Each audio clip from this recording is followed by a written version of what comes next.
Olá, meu amigo, minha amiga, mais uma vez, muito obrigado, de verdade, vocês estarem aqui no nosso Portal do José e um abraço muito especial em cada um de vocês que estão ajudando nosso portal a figurar ali entre os primeiros na votação do IBEST, que escolhe os canais mais influentes nas redes sociais de uma maneira geral. Nós estamos ali no quesito, na categoria formador de opinião. E como eu disse para vocês, eu me sinto muito honrado de estar ali entre figuras, entre formadores de opinião que eu sempre admirei. Mas se você quiser prestigiar o nosso portal, vou deixar o link no nosso primeiro comentário e também na descrição do nosso vídeo. Bom, eu queria conversar com vocês hoje sobre algumas situações que são de um surrealismo que nem Júlio Verne, se fosse escrever alguma coisa sobre a história do nosso país, ele conseguiria ser tão imaginativo.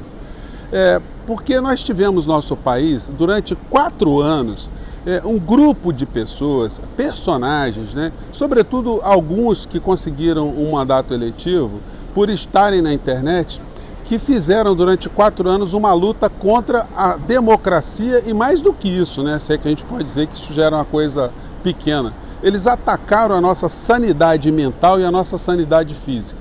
A gente não pode esquecer, gente, que o nosso combate, ele não é meramente político-ideológico, ele não é só esse espaço que normalmente acontece nas civilizações de disputa política. Não, nós estamos lutando contra criminosos que, através da sua prática política, o seu comportamento, as suas ações nas redes sociais, possibilitaram que pessoas humanas perdessem a vida. A gente não pode esquecer isso. Muitas pessoas, às vezes, entram aqui no nosso portal, já comentei isso com vocês, dizendo, olha, vamos parar de falar nessa figura, vamos mudar de assunto, vamos tocar o barco para frente. Sim, nós estamos tentando fazer isso, mas nós temos obrigação moral de ajudar com que essas criaturas que fizeram tanto mal, que eles caminhem rumo à cadeia e rumo também a uma reparação perante a justiça do nosso país. É o mínimo que a gente pode fazer. E quando a gente, em espaços públicos como o Portal do José, a gente toca nesse assunto, a gente martela essa questão, a gente ajuda com que o ambiente do nosso país ele fique cada vez mais influenciado desse tipo de situação. Então, nós vamos continuar a falar dessas questões até que a justiça no nosso país seja feita. Eu tenho certeza que você compartilha desse pensamento. A grande parte das pessoas que estão aqui no nosso portal compartilham dessa ideia. Bom, mas agora nós estamos diante de algumas situações concretas. Nos nossos encontros anteriores, eu citei para vocês, até coloquei no título de um dos nossos vídeos, que o Brasil está na iminência de repetir uma espécie de tribunal de Nuremberg, que foi aquele tribunal que, depois de uma grande tragédia que o mundo vivenciou, começou a buscar a responsabilidade de cada um dos criminosos principais. O criminoso maior de todos eles não pôde ser apanhado porque deu cabo à própria vida, e vocês sabem do que eu estou falando, aquele do bigodinho na Segunda Guerra Mundial. A gente não pode falar o nome porque o algoritmo aqui às vezes dá uma bloqueada, Mas vocês sabem de quem eu estou falando. E quando isso se deu na cidade de Nuremberg, a cidade foi escolhida de uma forma estratégica, porque depois de muitos bombardeios, o único prédio que sobreviveu foi o prédio do parlamento, então resolveram fazer o julgamento de Nuremberg exatamente no prédio que ficou remanescente. E houve toda uma comoção de como esses criminosos deveriam ser tratados, uma vez aprisionados. O que fazer com eles? Já comentei com vocês que os ingleses e os russos queriam um fuzilamento sumário, um enforcamento sumário. Os norte-americanos quiseram ali um tratamento mais político, mais jurídico, um julgamento com gradações nas sanções de uma maneira geral, e essa foi a visão prevalente. Bom, eu gosto de citar isso porque o Brasil venceu uma situação que foi uma tragédia. Todos os dias a gente vivenciando uma tragédia como se estivéssemos num fronte mesmo de batalha.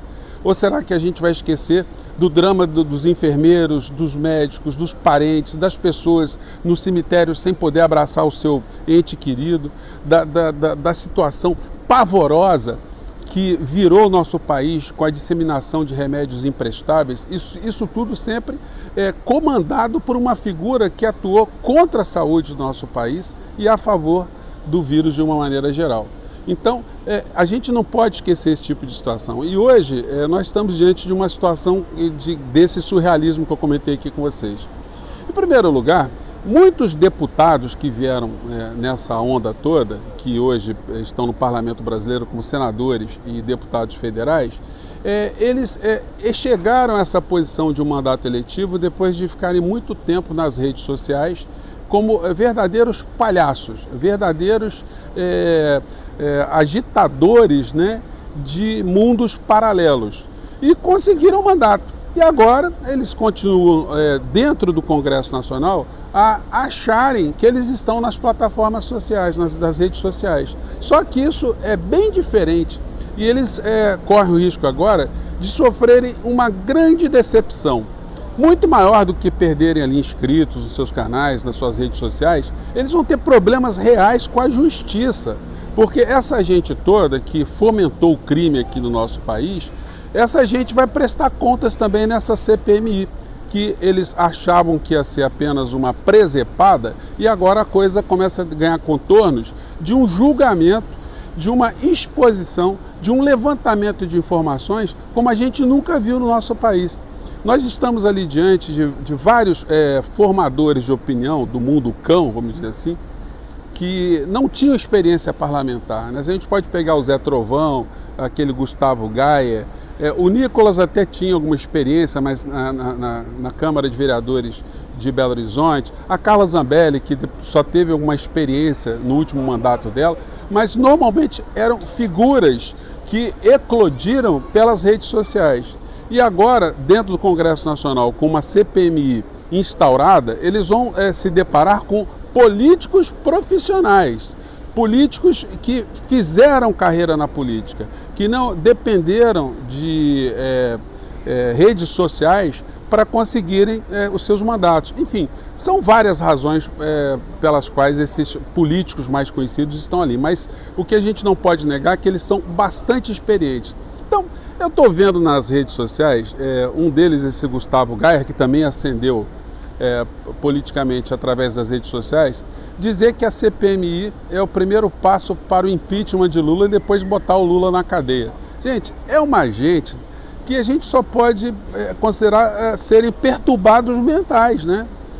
Sem querer fazer nenhum tipo de paralelo, nenhum tipo de demérito, algum tipo de discriminação às pessoas que têm enfermidades concretas mesmo, né? Gente que é muito mais mal-caratista, né, do que com algum tipo de debilidade cognitiva, uma deficiência de compreender a realidade.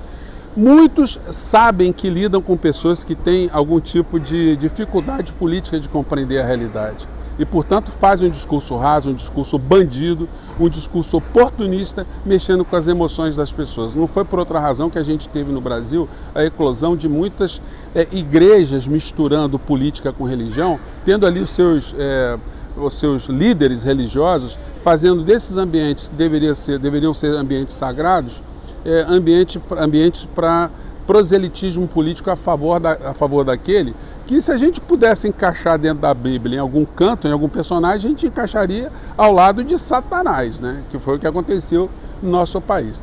Então, essa gente que, objetivamente falando com vocês, né, achava que uma CPMI seria um espaço para eles fazerem presepadas, eles vão lidar agora com políticos profissionais, políticos experientes e, sobretudo, com políticos que acabaram de sair de uma CPMI, aliás, de uma CPI do Senado, que foi muito desgastante, foi muito rica em informações, em investigações e com vários mecanismos que foram utilizados ali, mecanismos jurídicos e políticos, para se chegar às responsabilidades das figuras que cometeram tantos crimes contra o povo brasileiro. Então, nós teremos agora uma luta que a gente pode dizer que não terá uma paridade de armas, né? Porque um lado é composto por amadores que ascenderam pelas redes sociais ao parlamento e, de um outro lado, nós teremos políticos experientes inclusive com a CPI, com o trato da coisa política, e isso vai fazer desse embate um aparecimento de verdades que essas pessoas sabem que existe, sabem que não, aliás, queriam que não fossem colocada para a sociedade de uma maneira geral, né? Mas agora tudo vai ficar mais claro e se eles estavam pensando que iam fazer desse ambiente um espaço para suas presepadas, agora a situação vai ficar muito mais complicada para eles e vocês podem notar porque as nossas previsões aqui, a gente tem acertado muitas e eu acho que a gente vai cravar mais uma. No final, essas pessoas vão ficar muito arrependidas de terem pensado em fazer uma CPMI. Gente, eu vou ficando por aqui, nosso encontro hoje está mais uma vez aberto aqui no nosso período do Portal do José de Férias. Bom, mande seus comentários para cá e durma tranquilo, porque essa gente aí é que tem que dormir com a cabeça quente, tá bom? Um grande abraço, até o nosso próximo encontro. Tchau!